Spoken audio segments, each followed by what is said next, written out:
Hello dears, ഇന്ന് നല്ലൊരു കിടുക്കാച്ചി നത്തോലിക്കറി വയ്ക്കാട്ടോ നമുക്ക്. അപ്പോൾ നമുക്ക് ഒരു മൺചട്ടി തന്നെ ഇത് ചെയ്യാം. സ്റ്റൗവിലാണ് വെച്ചിട്ടുള്ളത്. അടുപ്പിൽ ചെയ്യുകയാണെങ്കിൽ കുറച്ചുകൂടി ടേസ്റ്റ് ആയിരിക്കും. അപ്പോൾ ഇതാ ഈ മൺചട്ടിയിലേക്ക് ഞാൻ ഒരു 2 ടീസ്പൂൺ വെളിച്ചെണ്ണ ചേർത്ത് കൊടുത്തിട്ടുണ്ട്. ഇതിലേക്ക് ഒരു 10-15 ഉള്ളി ചേർത്ത് കൊടുക്കുകയാണ്. ചെറിയ ഉള്ളി തന്നെ ചേർക്കണം കേട്ടോ. സവോള ഒരിക്കലും ഇതിലേക്ക് ചേർത്ത് കൊടുക്കരുത്. വലിയ ഉള്ളിയൊക്കെ ചെറുതായിട്ടൊന്ന് കട്ട് ചെയ്തെടുത്തിട്ടുണ്ട്, 2ആയിട്ടൊന്ന് കട്ട് ചെയ്തിട്ടുണ്ട്. ചെറിയ ഉള്ളിയൊക്കെ അതുപോലെ തന്നെ ഇട്ടിട്ടുള്ളത്, തീരെ ചെറുതായിട്ടുള്ളത്. പിന്നെ 2 പച്ചമുളക് അതൊന്ന് പിളർന്ന് ഇട്ട് കൊടുത്തിട്ടുണ്ട്. അപ്പോൾ ചിലരൊക്കെ പറഞ്ഞ് കേട്ടിട്ടുണ്ട്, ഈ പഴുത്ത പച്ചമുളക് നമ്മൾ കറിയിലേക്ക് ചേർക്കുമ്പോൾ അതിന് നല്ല ടേസ്റ്റ് ഉണ്ടാവില്ല എന്ന്. എനിക്ക് അങ്ങനെ തോന്നിയിട്ടില്ല കേട്ടോ. അത് മാത്രമല്ല, ഇത് നമ്മുടെ വീട്ടിലുണ്ടായ പച്ചമുളകാണ്, അതുകൊണ്ട് എനിക്കത് കളയാനായിട്ട് തോന്നുന്നില്ല.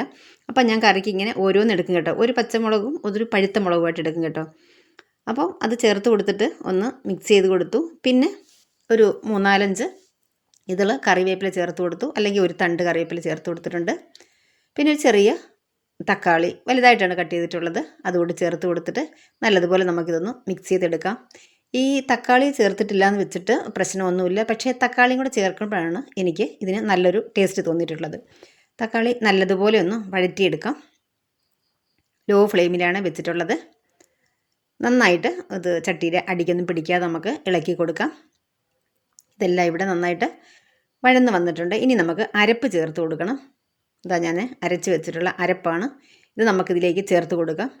അരപ്പെന്ന് പറയുമ്പോൾ ഒരു ചെറിയ കഷ്ണം വെളുത്തുള്ളിയുടെ ചെറിയ കഷ്ണം മാത്രം എടുത്താൽ മതി. പിന്നെ 3 ചുവന്നുള്ളി, പിന്നെ 2 പിടി തേങ്ങ, 2 ടേബിൾ സ്പൂൺ മല്ലിപ്പൊടി, 1.5 ടേബിൾ സ്പൂൺ മുളക് പൊടി, സാധാരണ എരിവുള്ള മുളക് പൊടി എടുത്തിട്ടുള്ളത്, ഒരു 1/4 ടീസ്പൂൺ മഞ്ഞൾപ്പൊടി. ഇത്രയും കൂടെ നന്നായിട്ടൊന്ന് അരച്ചെടുത്തിട്ടുള്ളതാണ്. നല്ല ഫൈൻ പേസ്റ്റ് ആക്കിയിട്ടില്ല, കുറച്ചൊരു തരിതരിപ്പോട് കൂടിയാണ് അരച്ചെടുത്തിട്ടുള്ളത്. ഇത് നമുക്ക് ഇതിലേക്ക് ചേർത്ത് കൊടുക്കാം. എന്നിട്ട് നന്നായിട്ട് തന്നെ ഒന്ന് ഇളക്കി കൊടുക്കാം. ഇപ്പോൾ ഈ അരപ്പിൽ കുറച്ച് വെള്ളത്തിൻ്റെ അംശമൊക്കെ ഉണ്ട്. ഇത് നല്ലതുപോലെ നമുക്കൊന്ന് വറ്റിച്ചെടുക്കണം. ലോ ഫ്ലെയിമിൽ വെച്ചിട്ട് ഇളക്കി കൊടുക്കാം. ഇത് കുറച്ച് വെള്ളത്തിൻ്റെ മയം ഉള്ളതുകൊണ്ട് തന്നെ നമുക്കിത് പെട്ടെന്നൊന്നും അടിക്ക് പിടിക്കത്തില്ല, എങ്കിലും നമ്മളൊന്ന് സൂക്ഷിക്കണം. ഈ വെള്ളമൊന്നും വറ്റി വരണമെന്നാണ് ഞാൻ പറയുന്നത്. ഇടയ്ക്കിടയ്ക്ക് നന്നായിട്ട് നമുക്ക് ഇളക്കി കൊടുക്കാം. ചട്ടി ആയതുകൊണ്ട് ശ്രദ്ധിക്കണം. കണ്ട, കുറച്ചൊന്ന് ആ വെള്ളമൊന്ന് വറ്റി വന്നിട്ടുണ്ട്. കൂടെ നമുക്ക് ഇളക്കി കൊടുക്കാം. ഞാൻ പല പാചക സ്ഥലത്തും കണ്ടിട്ടുള്ളൊരു സംഭവം എന്താണെന്നറിയോ, ഈ ചട്ടിയുടെ അടിക്ക് പിടിക്കുന്നുണ്ടാവും, അല്ലെങ്കിൽ നമ്മുടെ പാത്രത്തിൻ്റെ അടിക്ക് പിടിക്കുന്നുണ്ടാവും. അപ്പോൾ അത് നമുക്ക് ഇതുപോലെ ഇളക്കി കൊടുക്കുന്നതിൻ്റെ പ്രശ്നമാണെന്നാണ് എനിക്ക് പലപ്പോഴും തോന്നിയിട്ടുള്ളത്. ഇനി ബൈ ചാൻസിൽ പിടിച്ചിട്ടുണ്ടെങ്കിൽ നമ്മൾ അടുത്ത തവണ വയ്ക്കുന്നതിന് മുമ്പ് തന്നെ, അല്ലെങ്കിൽ നമ്മുടെ കറി വെച്ച് കഴിയുമ്പോൾ തന്നെ നന്നായിട്ട് അപ്പോൾ തന്നെ നമ്മളങ്ങ് തേച്ച് എടുത്തിട്ടുണ്ടെങ്കിൽ, ഉപയോഗം കഴിഞ്ഞതിന് ശേഷം അതുണ്ടാവില്ല. അല്ലെങ്കിൽ അടുത്ത തവണ വയ്ക്കുമ്പോഴും അത് ഞാൻ കണ്ടിട്ടുള്ളത് കൊണ്ടാട്ടോ ഞാനത് പറയുന്നത്. അതൊന്ന് ശ്രദ്ധിച്ചിട്ടുണ്ടെങ്കിൽ നല്ലതായിരിക്കും.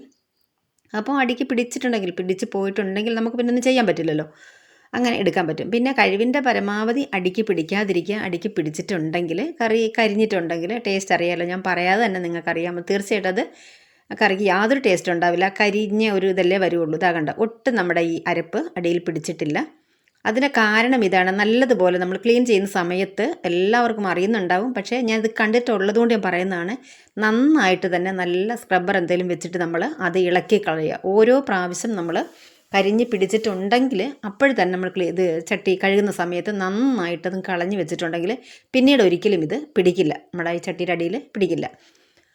അപ്പോൾ അതവിടെ അരപ്പൊക്കെ നന്നായിട്ട് വഴന്ന് വന്ന സമയത്ത് നമ്മൾ മിക്സിയുടെ ജാറിലേക്ക് കുറച്ച് വെള്ളം കൂടെ ചേർത്ത് കൊടുത്തിട്ടുണ്ടായിരുന്നു. നന്നായിട്ടതൊക്കെ വറ്റിയതിന് ശേഷം അപ്പോൾ പിന്നെ ചേർത്ത് കൊടുത്തിട്ടുള്ളത് കുടംപുളിയാണ്. ഈ കുടംപുളി എന്ന് പറയുമ്പോൾ ഞാനൊരു 5-6 ചെറിയ ചുള ചേർത്തിട്ടുണ്ട്. ഇത്രയും പുളി നമുക്കിതിന് ആവശ്യമില്ല കേട്ടോ. ഞാൻ ഇത്രയും പുളി എന്തുകൊണ്ടാണ് ചേർത്തതെന്ന് ചോദിച്ചിട്ടുണ്ടെങ്കിൽ, ഇതിപ്പോൾ ചെറിയ നത്തോലി മീനല്ലേ, ഇത്രയും പുളിയുടെ ആവശ്യമില്ല. ഞാനിത് ചേർത്തത് പുളി വെള്ളത്തിലിട്ട് വെക്കാനായിട്ട് ഞാൻ മറന്നു പോയിട്ടോ. അല്ല, ഞാൻ നേരത്തെ ഈ കുടംപുളി കഴുകി വെള്ളത്തിലിട്ട് വെക്കുന്നതാണ്. ഞാൻ പിന്നീടാണ് കഴുകിയത് വെള്ളത്തിലിട്ട് വെച്ചത്. അപ്പോൾ നമുക്ക് ഈ കുറച്ചധികം ചേർത്തെങ്കിൽ നന്നായിട്ട് ഇതിൻ്റെ പുളി ഇറങ്ങി വരുള്ളൂ. ഇനി കുറച്ച് കഴിയുമ്പോൾ ഞാനൊന്ന് പുളി നോക്കിയിട്ട് കൂടുതലുണ്ടെങ്കിൽ ഇതിന് പുളി കഷ്ണം എടുത്തങ്ങ് മാറ്റും കേട്ടോ.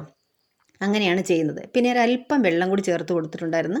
പിന്നെ ആവശ്യത്തിനുള്ള ഉപ്പ് ചേർത്ത് കൊടുത്തു. ഒരു 1/4 ടീസ്പൂൺ ഉലുവാപ്പൊടി കൂടെ ചേർത്ത് കൊടുത്തു. എന്നിട്ട് ഞാൻ ഉപ്പൊക്കെ പാകമാണോ നോക്കി. എന്നിട്ട് നമുക്ക് ഉപ്പെല്ലാം ഈ സമയം പാകമാണ്. ഇനി നമുക്കിതിലേക്ക് ക്ലീൻ ചെയ്ത് വെച്ച നത്തോലി അങ്ങ് ചേർത്ത് കൊടുക്കാം. ഇതൊരു 350-400 ഗ്രാം നത്തോലിയുണ്ട്. കുറച്ച് വലിയ നത്തോലിയായിരുന്നു. അപ്പോൾ ഞാനിങ്ങനെ ചെയ്യുമ്പോൾ കുറച്ച് മാത്രമാണ് ഒരു ഗ്രേവി വെക്കുക. അപ്പോൾ ഒരുപാട് ഗ്രേവിയായിട്ട് നെത്തോലിക്കറി വെച്ചിട്ടുണ്ടെങ്കിൽ അത്ര ടേസ്റ്റായിട്ട് എനിക്ക് തോന്നിയിട്ടില്ല കേട്ടോ. അപ്പോൾ ഞാൻ കുറച്ച് മാത്രമേ വെള്ളം ചേർത്തിട്ടുള്ളൂ. പിന്നെ പെട്ടെന്ന് ഒരു 8-10 മിനിറ്റ് കൊണ്ട് തന്നെ വെന്ത് വരുമല്ലോ. ഓവറായിട്ട് നമ്മളിത് വെച്ചിട്ടുണ്ടെങ്കിൽ ഇതൊന്ന് പൊട്ടിപ്പോകാനുള്ള സാധ്യതയും കൂടുതലാണ്. അധികവും എനിക്ക് ഇങ്ങനെ പൊട്ടുന്നതായി തോന്നുന്നത് വലിയ നെത്തോലി ആകുമ്പോഴാണ്. ഇത് കുറച്ച് വലിയ നെത്തോലിയാണ്. ഇനി നന്നായിട്ട് അരപ്പ് തിളച്ച് മീനൊക്കെ ചേർത്തതിന് ശേഷം നമുക്ക് ചട്ടി നന്നായിട്ട് ചുറ്റിച്ച് കൊടുത്തിട്ട് ഒന്നങ്ങ് അടച്ച് വെച്ച് കൊടുക്കാം. ഒരു 5 മിനിറ്റ് കഴിഞ്ഞപ്പോൾ ഞാൻ തുറന്ന് നോക്കിയിട്ടുണ്ട്. ഇതാ ഇവിടെ ചെറുതായിട്ടൊന്ന് വറ്റി വന്നിട്ടുണ്ട്. എന്നാലും കുറച്ചുകൂടി നമുക്കിത് വെക്കണം. ഇതുപോലെ തന്നെ വീണ്ടും ചുറ്റിച്ച് കൊടുക്കാം. അല്ല ഞാൻ നേരത്തെ സൂചിപ്പിച്ചതുപോലെ ചട്ടിയുടെ അടിക്ക് പിടിക്കും. പിന്നെ അത് നമ്മുടെ കറിക്ക് ഒരു ടേസ്റ്റും ഉണ്ടാവില്ല. അതുകൊണ്ട് കൂടെ നമ്മളൊന്ന് ചുറ്റിച്ച് കൊടുക്കുക. തവി ഇടണമെന്ന് നിർബന്ധമില്ല. ഇപ്പോൾ ഏകദേശം നമ്മുടെ കറി ഒന്ന് റെഡിയായി വന്നിട്ടുണ്ട്. ഇനി നമുക്ക് ഉപ്പൊക്കെ പാകമാണെന്ന് നോക്കാം. നമ്മൾ നേരത്തെ ഉപ്പ് ചേർത്ത് കൊടുത്ത് ഉപ്പൊക്കെ നോക്കിയെങ്കിലും നമ്മുടെ മീനിലേക്കൊക്കെ ഇത് പിടിച്ച് വരണമല്ലോ. അപ്പോൾ നമുക്ക് ഉപ്പെല്ലാം ഇവിടെ കറക്റ്റാണ്. ഇതേ ചെറിയ രീതിയിൽ നന്നായിട്ട് ഒന്ന് ഓയിലൊക്കെ തെളിഞ്ഞ് വന്നിട്ടുണ്ട്. നമ്മൾ ചേർത്ത വെളിച്ചെണ്ണയൊക്കെ തെളിഞ്ഞ് വന്നിട്ടുണ്ട്. ഇപ്പം നമ്മുടെ കറി റെഡി ആയിരിക്കുകയാണ്. ഇനി നമുക്ക് ഇതിങ്ങ് മാറ്റി വെച്ചിട്ട് കുറച്ച് വറവ് താളിച്ചിടാനുണ്ട്. ഇതിൽ ഒരു തടുക്കാപ്പാൻ വയ്ക്കാം. അതിലേക്ക് 1.5 ടീസ്പൂണോളം വെളിച്ചെണ്ണ ചേർത്ത് കൊടുത്തു. ഈ വെളിച്ചെണ്ണയുടെ അളവ് കുറച്ച് കൂടിയാലോ കുറഞ്ഞാലോ കുഴപ്പമൊന്നുമില്ല കേട്ടോ. പിന്നെ അതിലേക്ക് ഒരു 1/4 ടീസ്പൂൺ കടുക്, അത്രയും തന്നെ ഉലുവ, ഇത്രയും കൂടി ചേർത്ത് നന്നായിട്ട് പൊട്ടി വരുന്ന സമയത്ത് 2-3 കഷ്ണം ചെറിയ ഉള്ളി വട്ടത്തിൽ നൈസായി എരിഞ്ഞെടുത്ത് അങ്ങ് ചേർത്ത് കൊടുത്തു. എന്നിട്ട് നല്ലതുപോലെ അങ്ങ് മിക്സ് ചെയ്ത് കൊടുക്കുകയാണ്.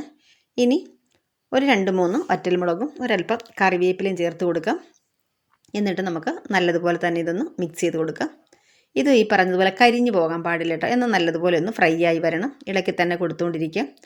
നല്ല കട്ടിയുള്ളൊരു തടുക്കാപ്പാനാണിത്. പെട്ടെന്ന് തന്നെ കരിഞ്ഞു പോകാനുള്ള സാധ്യതയുണ്ട്. അതുകൊണ്ട് ഫ്ലെയിം കുറച്ച് വെച്ചിട്ട് നന്നായിട്ട് നമുക്കിത് ഇളക്കി കൊടുക്കാം. ഈ സമയത്ത് നമ്മുടെ കറിക്ക് എരിവ് കുറവാണെന്നുണ്ടെങ്കിൽ ഒരല്പം മുളക് പൊടി സ്റ്റവ് ഓഫ് ചെയ്തതിന് ശേഷം നമുക്ക് ചേർത്ത് കൊടുക്കാം. കാശ്മീരി മുളക് പൊടിയാണെങ്കിൽ ഒന്നുകൂടി നല്ലതാണ്. അപ്പം നമ്മുടെ കറിക്ക് ആവശ്യത്തിനുള്ള എരിവുള്ളത് കൊണ്ട് തന്നെ ഞാനത് ചെയ്യുന്നില്ല. ഇതിവിടെ വറവ് റെഡി ആയിട്ടുണ്ട്. ഇനി നമുക്കിത് നമ്മൾ ഇറക്കി വെച്ചിട്ടുള്ള മീൻകറിയിലേക്ക് ചേർത്ത് കൊടുക്കാം. കണ്ടോ, മീൻകറി ഇപ്പോൾ പറ്റി നല്ല കിഡിലൻ ടേസ്റ്റിൽ നല്ല ഓയിലൊക്കെ തെളിഞ്ഞ് അടിപൊളിയായിട്ടിരിക്കുകയാണ്. ഇനി നമുക്ക് ഇതിലേക്ക് ചേർത്ത് കൊടുത്തിട്ട് നമുക്കിത് ചട്ടി ഒന്ന് അടച്ച് വെച്ച് കൊടുക്കാം. ഇതിൻ്റെ ഈ കടുക് താളിച്ചതിൻ്റെ ഫ്ലേവറൊക്കെ ഇതിലേക്ക് നന്നായിട്ട് പിടിച്ചോട്ടെ.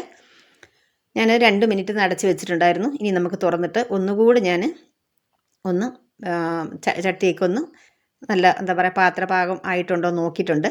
അപ്പോൾ ഇനി നമുക്കിതിലേക്ക് വേണ്ടത് 1 ടീസ്പൂൺ പച്ച വെളിച്ചെണ്ണ കൂടെ ചേർത്ത് കൊടുക്കാം. ഓപ്ഷണലാണ്, ചേർത്തിട്ടുണ്ടെങ്കിൽ സൂപ്പർ ടേസ്റ്റാണ് കേട്ടോ. അപ്പോൾ ഞാൻ വീണ്ടും അടച്ചു വെച്ചു.